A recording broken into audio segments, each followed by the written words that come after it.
am a master of molding the energy, and I do it with the power of my mind. So I would anything to be with someone and to be able to appreciate them instead of finding faults with them after a while.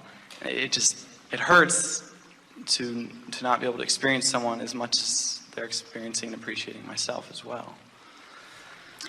Well, you're really going to like this, because we're going to explain all of this to you about why it's as it has been and what to do about it. You've been hearing us talk all day here today about how your exposure to life causes you to create a vibrational escrow. So there is this vibrational escrow that is being created out of the contrast that you are living, and you have created a vision of a relationship that is phenomenal. And when you allow yourself the opportunity to go with the flow to that relationship, you will know it when you find it. And when you find the relationship that is a vibrational match to what's been waiting for you over there, not only will you know it as all the bells and whistles go off, as it sort of feels like in the infatuation that you're talking about, but it will be an enduring experience, because the sensation of the relationship will continue to expand. In other words, once inside the relationship, you will continue to add to it, and as you go with the flow, you will continue to keep up with it. So one of two things could be happening that could be tripping you up. One of the things that happens, it's a very common thing, is that you have created this magnificent vibrational escrow, but by virtue of the drums you are beating and so on, you're not staying up to speed with your own vision that you've created. But your impatience, because there are aspects about the relationship that you're wanting, your impatience about having a relationship causes you to move forward toward relationships, even though the universe has not yet yielded to you the one that you're really reaching for. And so it is always going to have great potential of eventually dissatisfying you, because it isn't the one that you were ultimately on your way to. To ask any person to be everything that you need is asking way too much. This is what we see as an ideal relationship. Someone who has a majority of things that I easily feel at ease with, things I like. Not someone who satisfies me on every single level, because expansion is fun, but someone with whom I can easily be comfortable. Someone who, like me, understands that she is an expanding being, who is eager about life and eager about expanding and willing to keep up with who she is becoming. What happens in most relationships is you come together in that beginning, in that hopeful, connected state. In other words, you're looking for the positive aspects in each other, wanting to see what you want to see. And when you want to see what you want to see, you've closed your gap. So here's two people who have closed their gap, who are vibrationally in alignment with source, coming together. And oh, does that ever feel good. And then, like most people, you then see something that you don't like as much, and you separate yourself from you. And then you hold the other responsible for the less good way you feel, because you felt good till you saw that, and you hold them responsible for that thing you saw. And now you think, I must go somewhere else and find someone where that is not present. And we say, then you better get out of town too. It follows. And off this planet, and we don't know where to send you. In other words, finally you have to decide, I'm the attractor of what I want, and I can attract it from anyone I want to attract it from. And then just pick the one that you think is the one you want and start attracting it. But that's also another question is, I've heard a lot lately, just because of my experience with relationships, why don't you try open relationships, or polyamorous relationships, being with multiple people. And a lot of people look at me like, oh, that's wrong. But I mean, is that wrong? Or I mean, can that work? Can multiple people? It isn't wrong, and the other isn't right. It's just nice to experience, so many different forms of contrast. Well, here's what we notice. So, if through your experience you have identified that you want to have a variety of relationships, and you are in alignment with that. In other words, nobody's talked you into feeling bad about it. It is satisfying to you in all of the ways that it is satisfying to you. And so you are in alignment with you. And in that attitude of wanting to feel free and wanting to feel expansive and wanting to benefit by having relationships with a number of people, as you hold yourself in that pure vibration, and by pure we mean you don't contradict yourself. That's the way you feel. The universe will deliver to you others who feel the same way. Others who feel the same way. And when you have others who are in alignment, who want the same thing, now you can have a comfortable, satisfying experience with many people. What happens so often is one feels that way and another wants monogamy. And the one who wants monogamy worries so much that she or he won't get it, that he actually becomes a vibrational match to the opposite of what he wants, which brings him or her right to you.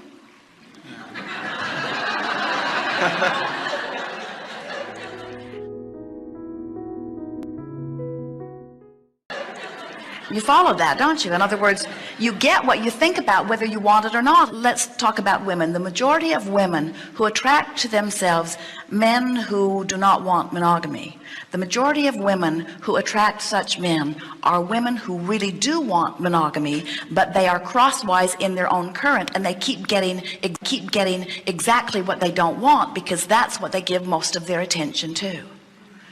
So if two people want monogamy and each are a vibrational match to the idea of that, then the universe will bring them together and they will have a wonderful experience together. If two people or more want open relationships and they are individually in alignment with the idea of an open relationship and they are offering a pure vibration about what they want, then the universe will bring them together and everyone lives happily ever after.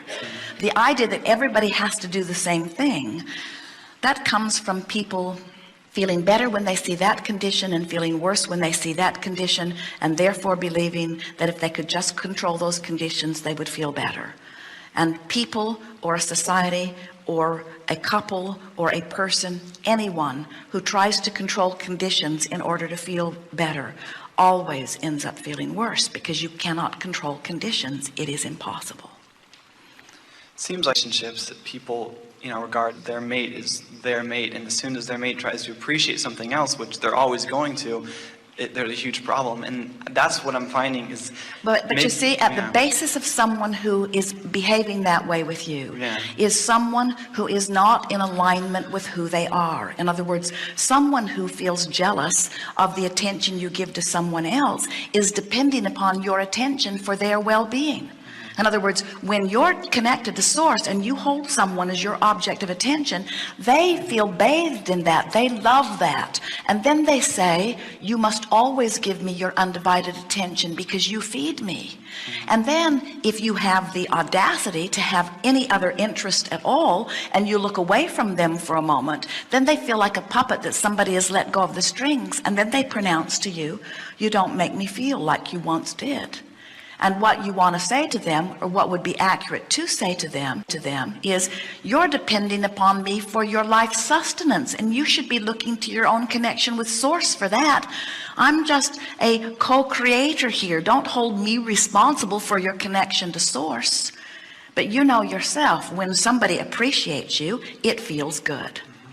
And so there are a lot of people that are dependent upon that connection, because when someone appreciates them, they feel good. But then they are really in a powerless position, because now they must find a way to control you, to assure themselves that they can maintain your undivided attention.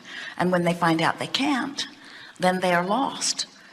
That's why we say what you're looking for is someone who's tuned in, tapped in, turned on. You're looking for someone who already gets it, that they feel good because they're in alignment and isn't holding you responsible for how they feel. Wouldn't you love to give that gift to someone else? Wouldn't you love to be one who says, you're not responsible for how I feel, I am? Wouldn't you love to get let off the hook and to let others off the hook by saying, I take responsibility for how I feel? So We said to a woman one day, she said, will my son find a mate soon? And we said, hopefully not. She was shocked. How can that be? She thought that finding this mate was the thing that would help him most of all. And we said, if he finds her now, she will be just as disconnected as he is. She won't have a job either. She'll be in financial turmoil also. She won't like herself either, and they'll just bang around and make each other miserable until they break apart again. And this mother said, oh my, that's what's been happening. And we said, it's so much better to, in the meantime, before you actually manifest the relationship, to get in alignment with yourself. Because when you're in alignment with yourself, then you attract someone else who's also in alignment. If you've got a mixed bag going on, if sometimes you feel good and sometimes you don't, if sometimes you're going with the flow and sometimes you're going against the flow, then you're going to attract partners who are like that also, which means sometimes they'll feel good and sometimes they won't feel good.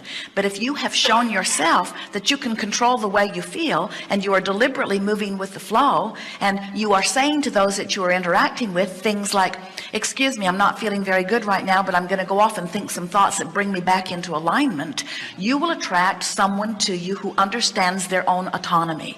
And when you come into a relationship with someone like that, now you've got a basis for a wonderful relationship, because now you can both be expansive. You don't have to be joined at the hip. You can do your own thing. You'll root for each other. You will do your best alignment, but you won't hold another responsible when you're not in alignment. Oh, it is the best of all worlds. I like you pretty good. Let's see how it goes. Say that to all of them.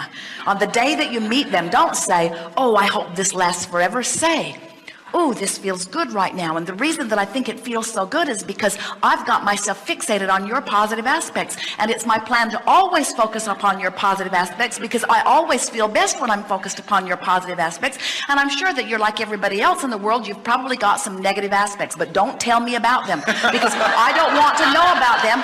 I don't even want to discover them. I'm going to keep looking for your positive aspects. And if I should stumble on one sort of accidentally, and I find myself feeling a little tense about who we might be together, I'm going to do everything I can to withdraw my attention from whatever that is, because nothing is important to me, dear person, who may very well be the person I walk the rest of the world with. Dear person, this is the thing that matters most to me. Go with my flow. I want to go with my flow. And so what I'm saying to you, potential partner of mine, you might not want to spell it out quite like this on the first date, but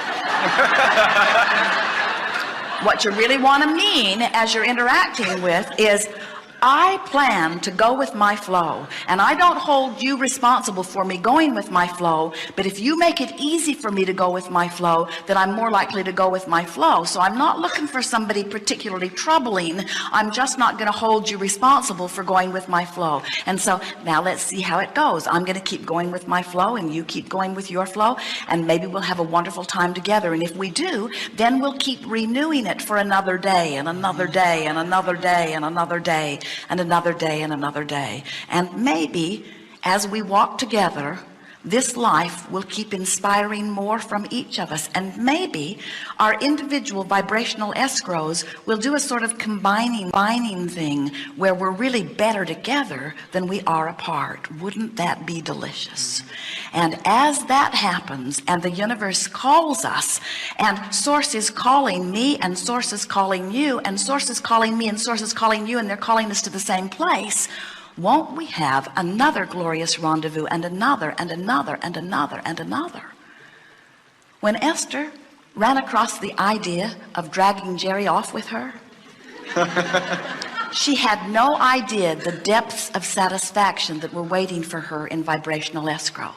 In other words, when she first made the decision that she wanted to go with him, took her some time to talk him into it. When she first made the decision that she wanted to go with him, she was looking very peripherally